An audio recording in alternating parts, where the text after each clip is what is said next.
So I'm going to get things started. My name is Morgan. I'm one of the admission counselors here at Pace University. Thank you so much for joining our virtual event tonight that's going to be hosted in partnership with financial literacy.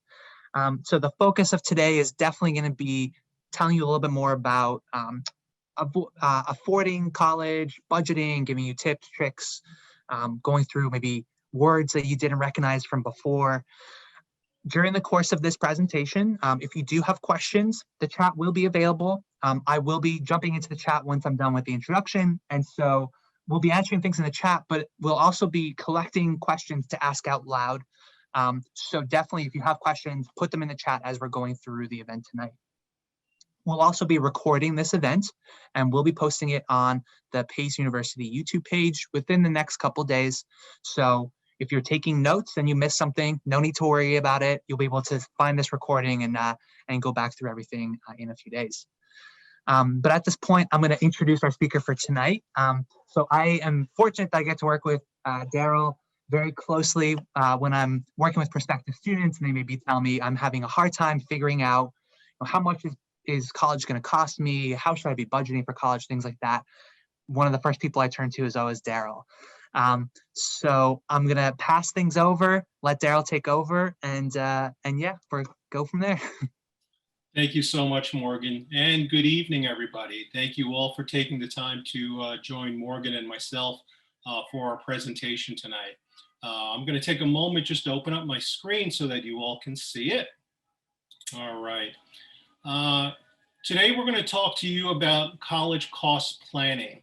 As Morgan had mentioned, my name is Daryl Lee. I am one of the financial literacy counselors here at Pace University. In tonight's presentation, I'm going to be speaking to you about a couple of things. Number one, about the importance of planning. Number two, about financial aid. What is financial aid? What can you expect from it? How does this play a role in the financing of your college education? Number three, outside scholarships, how outside scholarships can make a big difference in the overall financial picture as you go to college. And number four, budgeting, saving, and other strategies. In my current role as the financial literacy counselor here at Pace University, I work with our enrolled students. I help them, among other things, to understand their financial aid award letter, help them to plan for their future years of schooling, because of course, as you know, it takes about 4 years to get your undergraduate degree. And lots of times students also have plans to go forward to earn their graduate degree and doctorates. So all that takes planning. So a lot of this I do with our current enrolled students. But tonight, you all here in this presentation, you all have the advantage that our PACE students don't have. You have the advantage of being able to plan in advance for college. And that's so important because time is one commodity that you can't purchase more of. So whether you're a senior or a junior or a sophomore or a freshman, you have the benefit of planning. And planning is so important, as we're going to see. If you take nothing else from today's presentation, I would implore you all to take advantage of the time that you have to prepare for college. I know that many of your teachers and many of your guidance counselors are prepping you, probably giving you some pointers on, let's say, how to manage your time effectively while you're in college, how to take tests, how to write better papers. All of these are very important things to know. But sometimes what gets lost in a shuffle is paying for it all. And that's obviously a very important component of all of this. So again, it's a treat for me to be able to work with our high school audience, our students and families tonight, because lots of times by the time they reach college and they're working with me, lots of times they always wish they had more time to prepare. And that's something that I get a lot from our students. So tonight, as high schoolers, you have the benefit of time. So I implore all of you, if nothing else, to take advantage of that. Whether you're a senior or a freshman or somewhere in between, take the time to plan. So let's talk about the importance of planning. Here's a little case study we're going to start off with, the importance of planning. So your pre-calculus teacher has just announced that you're going to be having a midterm in 1 month.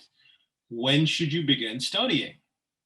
A, There's no need to study since you're already running a good grade. B, start studying the night before the exam since everything will be fresh in your mind. C, don't worry about the midterm. The final exam counts more. Or D, wait, this class is pre-calculus? This is just, of course, a little tongue-in-cheek about the importance of planning.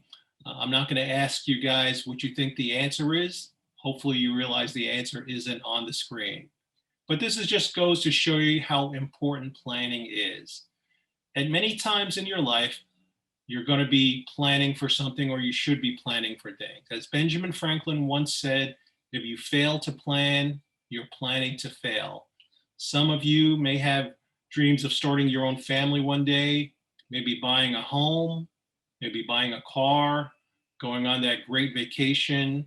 And of course, we're all going to age and we're all going to work towards retirement one day. All of these instances and many others like them require planning in order to be efficient at it and to design and have the best case scenario come about as a result of that planning. If you don't plan for these events or many events like this, then you wind up falling on perhaps relying on debt, which is something that you don't want to do, or maybe not even meeting the dreams that you've set for yourself. So planning is a very critical component in all of our lives, regardless of your age, whether again, you're in high school planning for the exam, whether you're an adult planning for your future, and of course, whether you're planning on going to college. So planning is a very important component and a very necessary component in order for us to achieve success down the road. What are the costs of college? Well, lots of times families and students will focus on the tuition, which of course is a big part of the cost of going to school.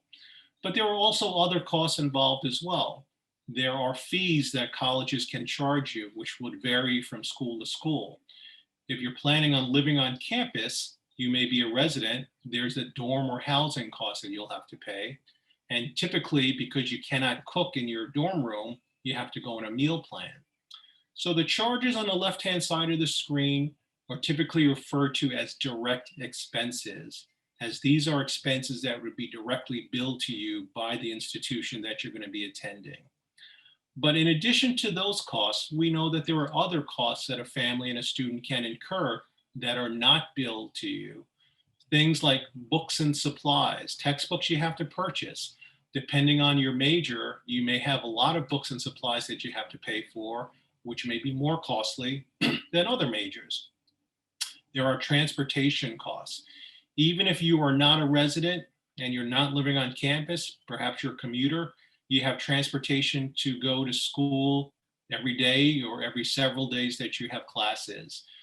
Here at Pace, we have many students who live all around the country, California, the West Coast, maybe the Midwest, maybe even Southern Atlantic, and maybe during holidays, they'll go home. So their transportation costs might be more than if you're living in the tri-state area, but it is a cost nonetheless. There are also personal expenses. You need some money as you're going through school day to day, maybe to stop and pick up something to drink or a bite to eat, and just living expenses. The expenses on the right-hand side, we refer to as indirect expenses because these are expenses that are not billed to you, but we certainly know that they exist. And it's important during your planning that you try to kind of calculate for all of this. If you just focus on tuition, then you may fall short on the other ones or be caught shorthanded or unprepared. So when we typically provide award letters to students here at Pace, we want them to get a full understanding of all the potential costs that they could incur. Now, again, the costs on the right-hand side, which are referred to as indirect expenses, that again is going to vary from student to student. So some students may not have very high book and supply costs. Their transportation costs might be low. Their personal expenses and their living expenses may be low as well.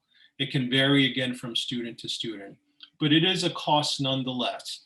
And this is where preparation comes in. As you're planning with your family for the cost, try to understand that these are the major costs involved and you want to prepare for it.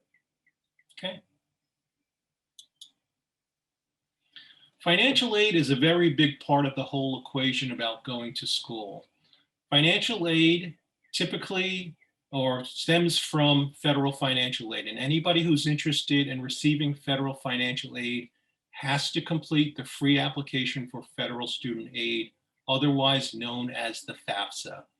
So if you're a junior now at this time in high school, you would want to complete your FAFSA starting this October, since you would be going to college next year in the fall. You always want to do it in the October of the year prior to you starting school. The FAFSA is a mandatory and is a required application for you to complete if you want federal financial aid. Federal financial aid can be composed of grants, scholarships, as well as loans.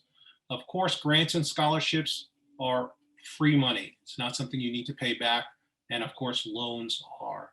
But by completing the FAFSA, it can be determined how much you are eligible to receive from the government in the form of, again, grants, scholarships, and loans. Filing the FAFSA as well can entitle you for us to determine what kind of individual state aid you may be eligible for as well. So here again, states can also offer grants and scholarships and sometimes loans. All of these compose financial aid. So financial aid isn't just grants and scholarships, but again, grants, scholarships, and loans. You want to do the FAFSA again in the October of the year prior to when you think you're going to be starting college. And timing is important. The earlier you do your FAFSA, the better it is for you. Here at Pace, we do have a priority processing deadline of November 15th for FAFSA filers, which means that if you can get us your FAFSA prior to November 15th, you stand a much better chance of receiving all the aid that you're eligible for. If you wait till after November 15th, it is possible that some of the federal aid that you may be eligible for starts to run out, in which case, even if you are awarded it, or even if you're eligible for it, you won't get it because the money is no longer there. So don't hurt yourselves by waiting to do your FAFSA. Once October 1st rolls around, start to do your FAFSA. And this is something that you'll need to do every year that you're in college, if again, you're looking to receive financial aid to help you go to school. It's also important to understand that financial aid is not designed to cover 100% of your costs. Financial aid can cover a good part of your costs, but invariably there will be some costs that won't be covered by financial aid. That is the grants and scholarships portion. And this is where loans come into play. Now here at Pace, I and my colleague, the other financial literacy counselor, our financial aid office, and school in general, we don't want our students to borrow more than they have to. We understand that going to school is a significant investment, the significant investment of your time, of your energy, and of your finances. It is such a big investment because having a college degree can change the whole trajectory of your life.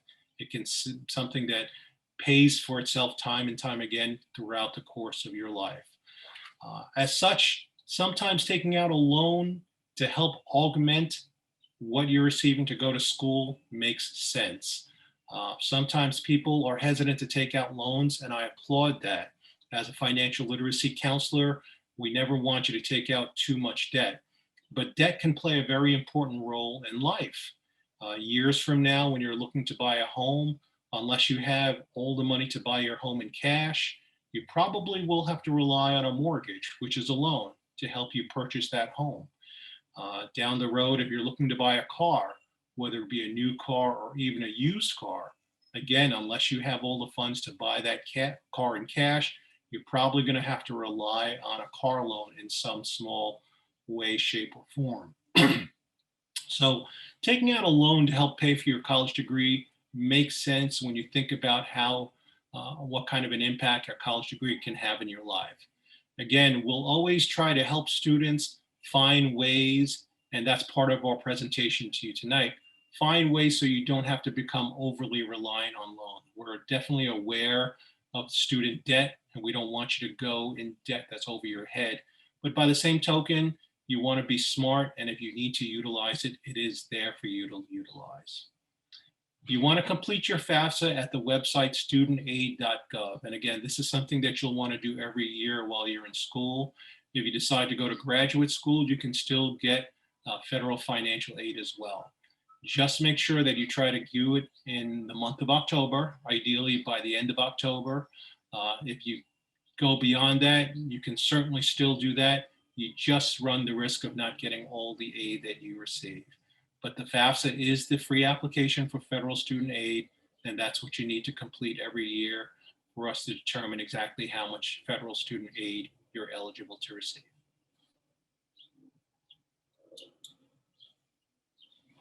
Outside scholarships can play a real huge role in helping you to afford to go to school.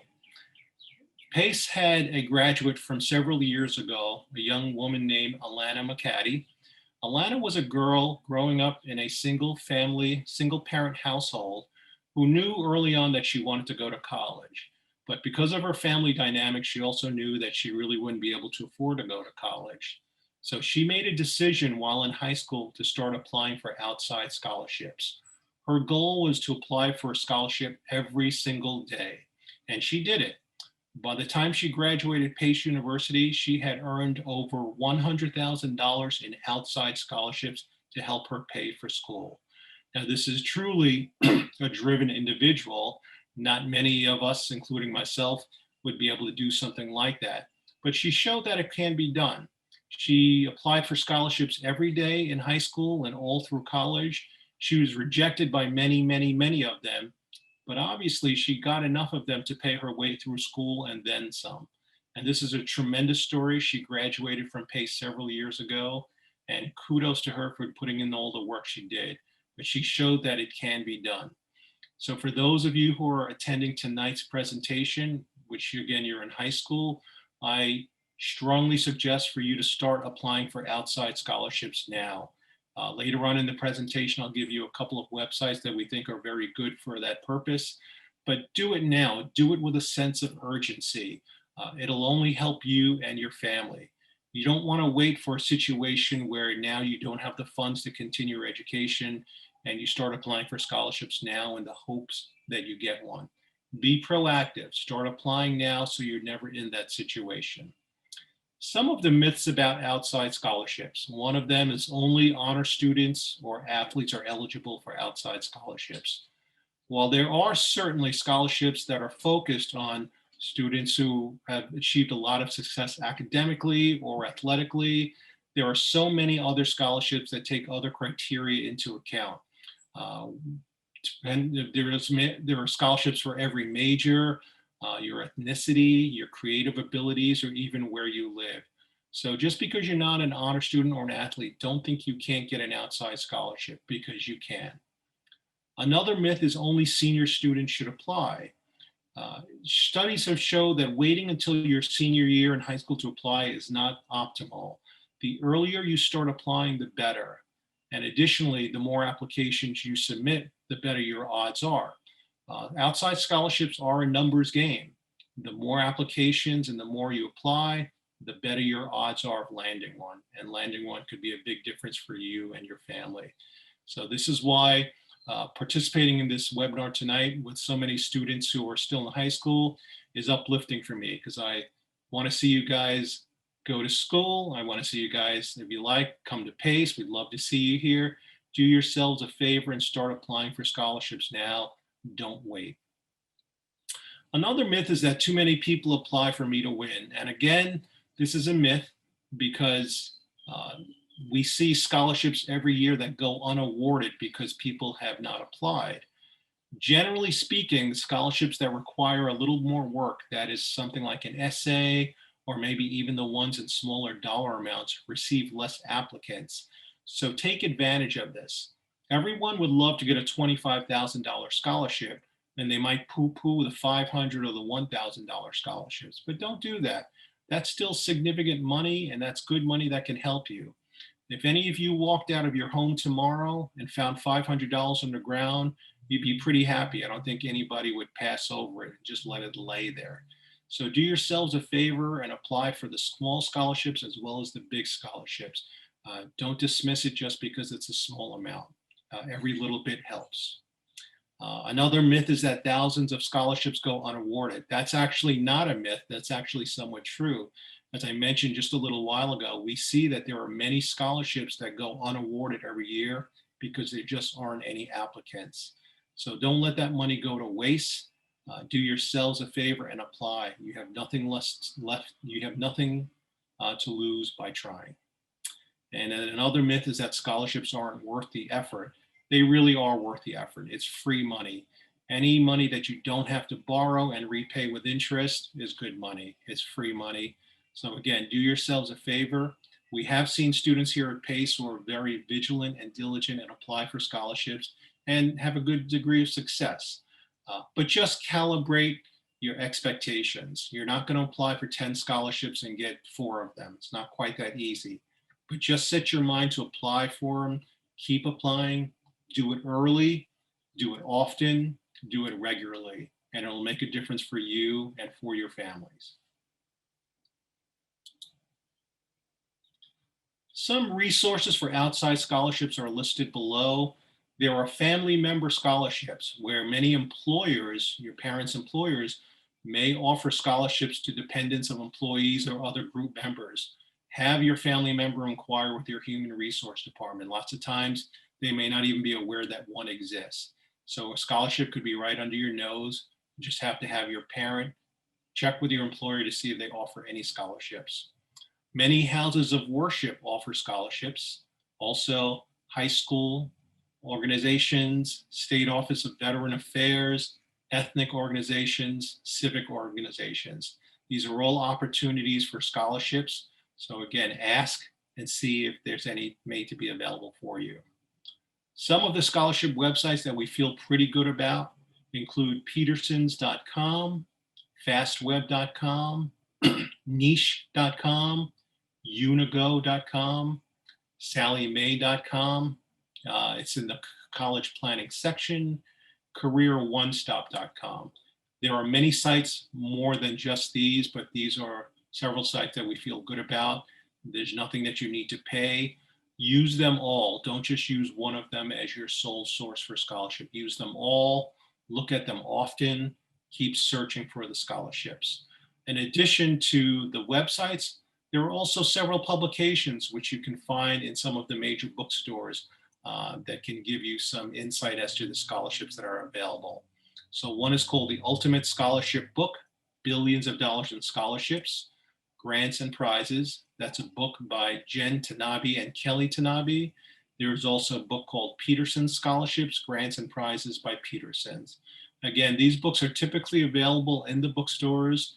You don't even necessarily have to purchase them. Just spend an afternoon in the bookstore with a notebook, go through the book and look at the scholarships that are available. These are just some of the many resources out there for outside scholarships. So again, take advantage of it, utilize them, and apply often. Some of the basic strategies for scholarships include budgeting and saving. So much like outside scholarships, budgeting and saving your money can help out significantly when the time comes for college expenses. And the earlier you start, the better. We see many college students working full-time over the summer to save money for the upcoming fall semester. As a high school student, you don't necessarily want to be working full-time over the summer, but think about working maybe more hours at your part-time job, and just as importantly, saving that money for school. It's easy to make money, but it's hard to save it. So do yourselves a favor, do your families a favor, try to save what you earn and sock it away and use it for school. Every little bit helps. Talk to your family now with regards to your college plan so that you're all on the same page when it comes to finance. Lots of times students might rely on their mom and dad to kind of shoulder the burden of paying for school, which is not completely fair because of course your parents do a lot for you, I'm sure. So be on the same page with them. Talk to them about your plans. Talk to them about what you like to do. Talk to them about the finances of school. And if you're on the same page, then you have a better chance of putting together a formula that works for all of you. There are also a number of various options that you can use for college savings. You can use CDs, which are certificate of deposits, 529 plans, which are savings vehicles that are available in every state. There are Roth IRAs, there are Coverdell education savings accounts. These are just some of the vehicles that are available for you to put away your college savings in, as opposed to maybe just putting it in a bank where interest rates are very, very, very low right now, maybe not even a half of 1%. So using some of these other vehicles could be more advantageous because they also may have tax benefits for the donor. So keep an eye on these vehicles and use these in conjunction with what you're using to save for college. Grades are important. You've heard this before, not just from me, but of course from your parents and teachers. Grades are important because by the time you go to apply for the college that you want to go to, having good grades can earn you some more free money. You may earn what's called a merit scholarship because of your grades. You may get additional scholarships because you're a good student. So don't dismiss the importance of getting good grades. Also, if you can, challenge yourself by taking some AP classes, advanced placement classes, as these credits could be transferable. Excuse me. Morgan can probably give you some more guidance as to how many credits we take here at Pace for AP classes, but AP classes are college credits, and if you get a certain amount of credits, that's that much less you have to take while you're in school. So try to challenge yourself and take that AP class. It can make a big difference for you by the time you start college. Be involved in your school and your community. Admissions at any college are going to look for a well-rounded student. They want to see a student who has good grades. They want to see a student who's active in their community. So be involved. This is the time to really shine and set yourself apart from other applicants. And doing so can make a big difference in the financial aid award that you ultimately receive from the school that you're interested in going to. Spend time developing your college essay. This essay is, again, your chance to show us and show any school that you're applying to who you are and what you're made of. So spend time developing your college essay so it really captures the message that you're trying to convey. Put some time into it, put some thought into it, make it a good essay, make it something you can be proud of. And prepare your finances for 4 years. Getting your undergraduate degree is a 4-year endeavor. Maybe some of you will be able to do it in a little bit less time. Maybe some of you may take a little bit longer time. But prepare for 4 years of costs. That's the key. Sometimes students only prepare for 1 year and they find themselves in a very difficult situation in year 2, 3, 4, and invariably may wind up dropping out, which is a terrible thing because you're left with debt and you don't have the benefit of having earned a degree. So do yourselves a favor and prepare your finances for 4 years. I hope that some of the information we provided to you tonight was helpful. Again, all of you in the high school, you have a tremendous advantage in that you're here tonight and that you're planning and that you're thinking about it. I can tell you firsthand, working with our population here at Pace, so many students always say to me, I wish I had done this a little earlier. I wish I had done this with my parents a little bit earlier. I wish I didn't wait till I was in college before starting to take these actions. So do yourselves a favor, use the advantage of time that you have now to take these steps and other steps so that by the time you go to the school of your choice, you'll be adequately prepared for the cost and you'll be prepared all around from a grade point average to a cost perspective. Okay, let's see now. Let's see if there's any questions that any of you may have. Yeah, we've had some great ones, and I've kind of been answering things as we go.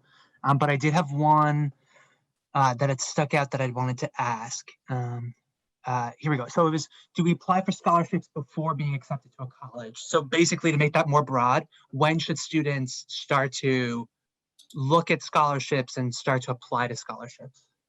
There are so many scholarships out there when you're talking about outside scholarships. And when you apply for it, you're going to see the conditions. Some can be as early as in your sophomore year. Others might be more in your junior year. So it's really going to depend on the scholarship that you're applying for. But again, even if you're only a sophomore, don't think that there aren't scholarships out there for you. Just read the terms and the conditions. It'll tell you very clearly if you are eligible to apply as a sophomore or what year you have to be in high school to actually apply. Great. There were a few questions that I'm going to answer about like the AP. You had mentioned the APIB dual enrollment classes, and I've seen there's a bunch of questions that came in the chat for that. So PACE accepts up to 30 AP, IB, and dual enrollment credits. So for the AP and IBs, you have to be taking the higher level class, and you have to have gotten either a 4 or in some cases a 3 in the final exam for us to give you college credit for it. At the dual enrollment level, if you're getting a C or above, we'll give you college credit for that as well. And you can, I think I said this, up to 30 credits. So that's basically just around a year's worth of credits. So like Daryl said, that's a really great way to save time and save money during your college experience.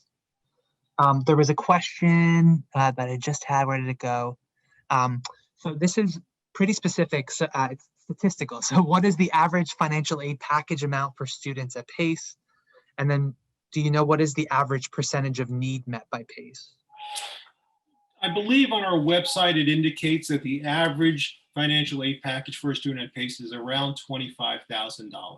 Yeah, 25 to 20. I think it's 25,600. Okay, there you go. So that's about the average award that a student can receive. Obviously, that's the average, so there could be higher, could be lower. A lot of it does depend on your FAFSA. When you complete your FAFSA, it's the government that determines what your EFC is, and EFC stands for Expected Family Contribution. That number is not the number that you're going to pay to go to school, but it's a number that the government has determined best represents you based on the questions and the answers you provided on the FAFSA. And it's a number that colleges will use to determine how much aid your family is eligible for. So the higher that number is, the less aid availability there will be for you. The lower the number is, the more aid availability there will be for you. And again, it's not the school that determines your EFC, it's actually the Department of Education based on your answers on the FAFSA. Great. So there was a question here that's more admissions based. What is the average GPA range that PACE accepts? So the average GPA for an incoming student is around a 3.2 or a 3.3 on a 4.0 scale. That works out, if you convert it, to about an 87 or an 88 out of 100. So, you know, solid B plus average. And then we are test optional. So if you're planning on submitting test scores, we'll take those test scores. But if you have either not been able to get into a test center or have, and you feel like your scores don't really represent you and how you perform academically, we don't need those test scores. And that includes for merit scholarship, that includes for being considered for the honors college. All of our majors were test optional. But if you do want to provide test scores, the average SAT is an 1140. The average ACT is a 23. Let's see. So then there's a question, can someone in high school apply for the FAFSA as well? So I guess the first time you would be filing the FAFSA would be when you're a high school senior going into your college year, but you wouldn't be filling it out before that. That's correct, right, Daryl? Yes, that is correct. So in the example that I think I provided during the presentation, let's say you're a junior now in high school. Obviously, come September, you're going to be a senior. As I mentioned, October is when the FAFSA filing period would open. So as a senior who's looking to go to college next fall, next year, you would want to complete your FAFSA starting in October this year for next year. So it's always the October in the year before you're looking to start college. Great. So when earning scholarships, will the person applying need to have a bank account? How does the money work? Like, how does that happen? Great question. It depends here again on the scholarship. Sometimes the scholarship committee will send the check to the student who has to endorse it and then turn it over to the school. Sometimes the scholarship committee will send it directly to the school. It really depends on the scholarship that you're earning and how they choose to award it. Sometimes it's for tuition only. Sometimes it's for any kind of expense you incur. There's many different variables when it comes to outside scholarships. Great. So then next one we have, can you tell us about the Excelsior Tuition Assistance Program? Do New York residents only qualify? Yes, it is only for New York State residents. There is a great piece of information on our website with regards to the Excelsior Scholarship. What you want to do is you want to definitely go to pace.edu. They'll give you a lot more information on the Excelsior Scholarship and how that works in conjunction with the financial aid award you may be getting from PACE. Great. So this next one is, I can actually answer this one. So does PACE offer on-campus jobs? What are some of those jobs? So yes, PACE does offer on-campus jobs. We have two types that we have. So one is just going to be a regular part-time job. You're being paid a minimum wage, which on our New York City campus would be $15 an hour, and our Westchester campus, I think, is going to be a little bit less than that. I think Westchester County's minimum wage is a little less. And then there are also federal work-study programs available too. Daryl, did you want to explain what work-study is and how that? Sure. So how that would be different from just like a normal part-time job? Absolutely. So work-study is the opportunity for a student to get a work-study job here at Pace University. Really, the jobs are the same, whether it's work-study or non-work-study. The only difference is you have to be eligible to receive it, and that's, again, going to be based on your EFC. If you are eligible for work-study and you have indicated on your FAFSA that you want work-study, you will be awarded a certain dollar amount that you'll see on your financial aid award letter. That dollar amount represents the amount that you can earn over the course of the academic year in a work-study job. It's not free money. You still have to get the job. You still have to do the hours, but you can earn up to the dollar amount that's on your financial aid award letter. And of course, that money doesn't go directly to your bill. That money goes to you. So you can use that for some of the indirect expenses that I mentioned earlier: books and supplies, living expenses, transportation. But really, there's no difference at all between a work-study job and a non-work-study job. It's just that work-study is funded by the government. So when you're being paid, you're in essence being paid by the government, whereas a non-work-study job is funded directly by PACE. The jobs are similar, the pay is similar. So again, work-study is not free money. It's just the opportunity to get a work-study job and earn what's on your financial aid award letter. Great. And the second part of that question was, what are some of the jobs available? So it's a range of different jobs. It could be anything from being a tour guide to working as a desk assistant in one of the different departments. You could be an orientation leader. You could be an RA. So year round, there are jobs available for students on campus in a range of different areas. And it all is handled in the same place as all of our other internships, full-time jobs that are available for you and alumni to apply to. It's all through our PACE network called Handshake that you'll have available to you from day one as a student all the way through your career after you leave PACE. There's also the website. I don't know if that's tied in, Morgan, but careers.pace.edu. I don't know if Handshake leads to that, but that's where students can go to look for work-study jobs or non-work-study jobs. You can start doing that in the summer. It's probably the best time to do it before you're coming to classes in the fall. Start looking for those work-study or non-work-study jobs on careers.pace.edu. Perfect. This is an interesting question. Does PACE have scholarships available for music students? I'm going to broaden it a little bit and ask, does PACE have scholarships available for like non-academic talent-based scholarships? And I believe the answer is no. Yeah, I'm not familiar with any non-academic scholarships. PACE does have something that we didn't mention earlier. I didn't mention earlier. PACE does have what's called PACE Endowed Scholarships. And these are scholarships that are just for PACE students. You can apply for a PACE Endowed Scholarship anytime in your second semester. So if you're starting in the fall, you can apply anytime in the spring. We have anywhere between 200 and 250 PACE Endowed Scholarships each year. The two requirements are that you want to have at least a 3.0 GPA, and you want to make sure that you've completed your most recent FAFSA, which again would be October of the prior year. But if you do, you can certainly apply for a PACE Endowed Scholarship. Again, They're all academically based. So to answer your question, you have to have the grades, but they're out there. Great. So this is an interesting one. How should I prepare for college if I'm planning to go to grad school and I don't think I'll be able to work during my time in grad school? So probably first things first, start preparing for the cost of the undergraduate degree. But it is good that you're looking forward for that. As a grad student, you can still apply for federal financial aid. The aid does change a little bit for a grad student versus an undergrad student.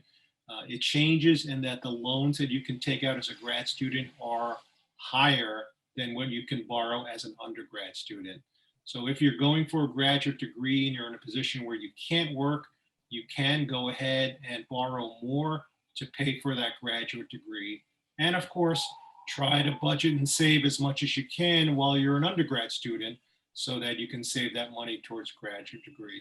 And of course, you can start to apply for scholarships for a grad degree as well. Great.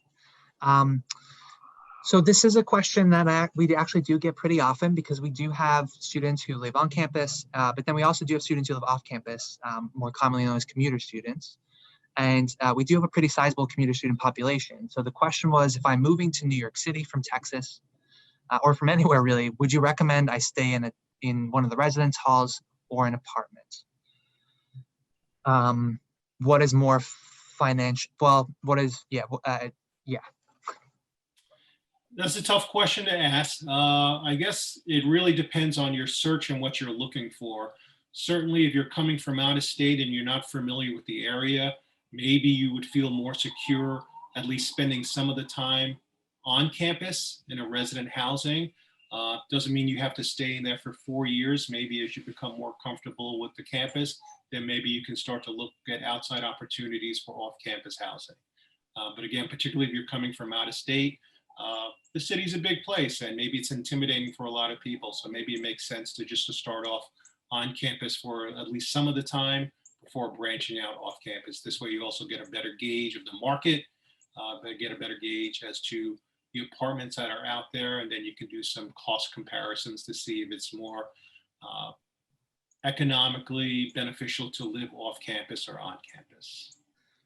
Just advice from somebody who's gone through the New York apartment experience in the last couple of years. It would probably be in the financial district. I would say finding an apartment that close to campus, it would be more, I think, financially. I think the residence halls are pretty good value for that area. So you would really be looking at being further from campus if you did want to try to do that. And you would be looking at having roommates too. So that would just be a factor to have in there too, that you're not necessarily in our neighborhood going to be able to find something that would be, around the same prices as what our residence halls offer. So then follow-up question that is coming in that I can answer, is living in a residence hall mandatory for PACE? It is not. So from your first year all the way through, you do not have to live on campus. 25% of first-year students do not live on campus. And that number, gets a little bit bigger as the years go on. But if you do want to live on campus, it's guaranteed all 4 years. You just have to submit your housing deposit by May 1st every year, and you're guaranteed housing for that coming academic year. So on average, how much does a college textbook cost? Is it possible to rent, borrow, or buy books second? Yes, absolutely. You can nowadays, it's become much more economical for college textbooks. You can rent them. There are a number of sites online which you can utilize to get your textbook. If it's something that you think you may want to keep as a reference, then maybe you want to purchase it. But you can buy new, you can buy used, or you can rent. You can do all of the above. And what's nice at the PACE library that they do as well is that professors will now let the library know what books they're going to be using in their classes. And so the library will make sure to have additional copies of that available so that maybe if you're not looking to buy this one book, maybe if there's multiple required textbooks and you only want to maybe rent one and the only other one they're going to use a little bit less, you can just use that in the library, that kind of thing. So there are ways to manage around that too. Could you talk about merit scholarships? I saw them while checking out the website. I wasn't sure what exactly they were. So I can talk about merit scholarships a little bit. So a merit scholarship is actually something that is going to be awarded to you based off of the materials you send when you apply to PACE. So typically this is going to be based off of your high school transcript, and if you do submit any test scores, some of those things. And really these are a reward for how you've done in high school. So it's us saying, because you worked so hard in high school, because you achieved what you did, we want to reward you by giving you a certain amount of tuition off to make this experience more affordable. So the range at PACE is somewhere between $12,000 and $29,000 a year. The higher range, it is possible to estimate it ahead of time. So I'll actually quickly pull up that website and I'll post it in the chat so that if you did want to try to estimate your merit scholarship ahead of time, you can do that at the website I just posted in the chat. Daryl, do you have anything to add to that? Did I explain it properly? No, you explained it great, Morgan. And again, if we go back to the presentation, that's why I stress to really do as well as you can from a grade perspective, be involved in your school, be involved in your community. I know our admissions department and really any admissions department wants to see a well-rounded student. So this is the time to really shine and take advantage and show the school that you're applying to what you're all about.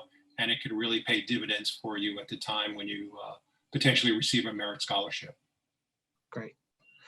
We got a very specific question, which I actually love. Does PACE have articulation agreements with any community colleges? For anybody out there who maybe doesn't necessarily know what an articulation agreement means, in some cases, a university and a community college will come to an agreement where students who attend the community college and graduate from there with their associate's degree will earn admission to the university and will typically get a little bit of a more generous financial aid package than they would get if they were just transferring unofficially from one place to another. I don't have just a list that I can give you right now. We do have some agreements with different community colleges. What I'm going to do is I'm going to post my email in the chat for the person who asked that question, Alicia. And if you want to just send me an email, I'll have somebody from our transfer team. They're the ones who normally do these articulation agreements. I'll have somebody just reach out to you and give you a list of what those community colleges are. Next question that came in, what is the average cost of 4 years in college? That's a tough question. It's very individual to each student. Daryl, do you have more to add? I don't have much else to add to that. Yeah, there's a lot of variables that you're talking about. You're talking about comparing public schools, such as, let's say, SUNYs or CUNYs, to private schools like PACE or NYU. You're talking about comparing the cost of living on campus to commuter. Financial aid is a factor in this, not even talking about loans, but grants or scholarships. There's a lot of variables, so it's hard to say what the average cost of 4 years in college would be when you factor in all those variables. But again, just keep in mind that that's the purpose of financial aid, is that depending on the grants or scholarships that you earn, that can go to offset your cost, and then the rest can typically be funded by loans or whatever you're able to save over the next couple of years before you go to school and while you're going to school. So the average cost will be very different for people depending on what their choices are. Great. So there's a question here, is freshman year important to colleges? I'm assuming that you're talking about when we're looking at your high school academic time, when looking at whether we should admit you to PACE. It is obviously going to be, 1/3 of what we're looking at when you're applying to colleges. The grades that are going to be available to you and to us are going to be the first 3 years that you did in high school. But having said, so if you, maybe had a little bit of a rougher first year, it is going to be part of it.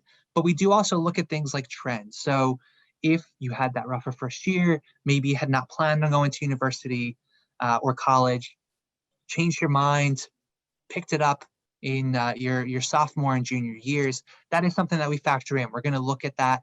Sometimes maybe it's going to end up with us having a conversation with a school counselor, or maybe If there's a reason for a year being lower than others for some reason, there is a section on our application and on any other school's application. There's typically a section on, are there extenuating circumstances that you think a school should know about? And so if you do have one of those, definitely recommend filling that out accurately. But it's going to be part of it, but not everything. Like I said, there is that trend as a part of it too. So a question that just came in: is it possible or common for a student to earn enough scholarships or financial aid to go to college completely free, or maybe just pay a small sum of money? It's certainly possible. I wouldn't want to send you the wrong expectation to say it's common, but we have seen students who have earned a lot of scholarships, whether it be from PACE or from outside scholarships, maybe are living at home so they don't have to pay for a dorm room and a meal plan, to wind up not paying very much at all to be able to go to a private school like Pace University. So it is possible. Again, this is not the norm, but it is possible, and I have seen it. Great. There was a follow-up question to the last one that I answered. What about if you had a rough junior year, but great freshman and sophomore years? So interestingly, this is actually something that came up this year because we had a lot of students who struggled last year with virtual learning, things like that. And I think that there is also in us, we're looking at the potential too. So if there is a down year in there somewhere, sometimes we may reach out again to see if there's a reason for it. Sometimes we may request additional grades from the year that you're going through at the moment. So that's sometimes called 7th semester. So what that means is that we're going to wait to make a decision until the end of your fall in your senior year, and we're going to ask for those fall grades to be able to just get a little bit more of an understanding of what's going in there. So having a rougher junior year or something is not necessarily going to rule you out, but it is going to be something where we're going to just want to make sure that that's not again a trend. That being the word that I've used a couple times at this point.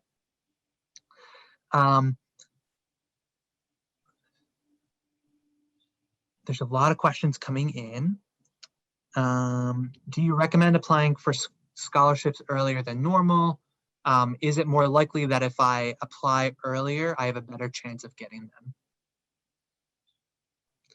I think I would say in most cases, they'll normally have a deadline. So as long as it's in by the deadline, will be my thing. But there might be others out there that are more like they're just giving it as they're going. I don't really know. Yeah, no, I think you're absolutely right, Morgan. Most scholarships do have a deadline, so you want to make sure that you get it in prior to the deadline. If your question is way before the deadline, if that's more advantageous, I don't know that it is, but certainly it doesn't hurt, right? I mean, you should be looking for scholarship opportunities often. You should be applying often. So if you apply way before the deadline, I don't see that as something that hurts you. So then a question that I can answer: would doing the PACE pre-college immersion program significantly affect your chance of getting into PACE? So while that does give you a couple of benefits, so you get to work with PACE faculty, you do get 3 college credits at PACE for doing that program if you attend PACE. We also waive the application fee so that you're applying for free if you decide to apply to PACE. But we don't use that as part of the well, it's not going to be factored into the decision-making process. Only the materials you send to us when you apply to PACE are going to be factored into your application process. Advice to current high school students in preparation for college and merit scholarships. So I guess in general, we are getting near the end of our time. Do you have any big advice? I know a lot of your presentation has great information and advice, but is there if you wanted to reinforce one final thing that you think is most important that they should take away, what do you think that would be? Just again, as I mentioned, time is so important.